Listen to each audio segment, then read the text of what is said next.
Because I'm the rich ones. So I was asked a question a few weeks ago by this guy.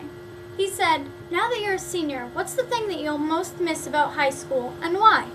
I've thought about it, and I think the thing that I'll miss most about high school is, what's that word? Repetition? Schedule? No. Routine! Such an easy word. I don't know why I couldn't remember it. Does anyone else ever have that problem? You know what the word means, but you can't think of what it is? It's so frustrating. So anyway, what I was trying to say was the thing that I'll miss most about high school is the routine. Everyday sports or everyday theater. Plus the schedule of classes. It's always the same. A days always suck.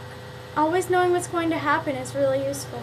But sometimes you fall too much into routine and you start to not notice things anymore. So in a way, the routine is good and it makes me feel safe. But at the same time, I can lose simple pleasures like noticing the leaves change. When I was little, I noticed as soon as the leaves started to change. This year, I didn't even notice until now it's almost over. I think that's kind of a metaphor on how every aspect of leaving high school is for me. There's a good side and a bad side. So I also wanted to talk about the fire in Tennessee that I'm sure many of you have heard of. If you haven't heard of it, basically, a county in Tennessee requires that you pay $75 separate from your taxes for fire protection. If you don't pay the $75, you don't get fire protection. Now, what happened was a fire started in a barrel behind a man's house. The man then called the fire department and they refused to come because he hadn't paid his $75. It took 2 hours for the fire to reach his shed and then his house. Even as his house burned to the ground, the fire department would not put out the fire. Over $75.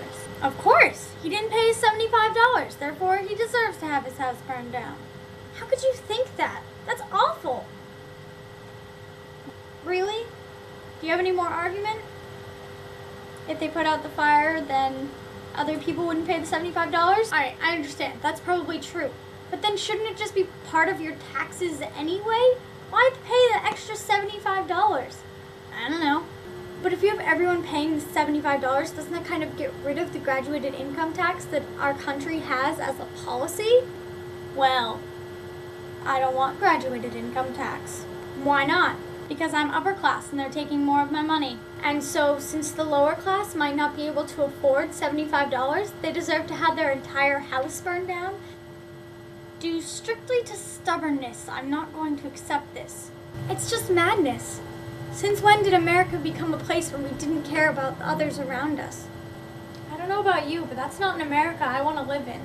Pretty soon they'll put poor injured people in thousands of dollars of debt because of medical bills that they can't pay. Oh wait, that's already happening. Maybe Canada really is better. So I've decided I'm going to introduce a new segment to my vlogs. It's called Things People in My School Say.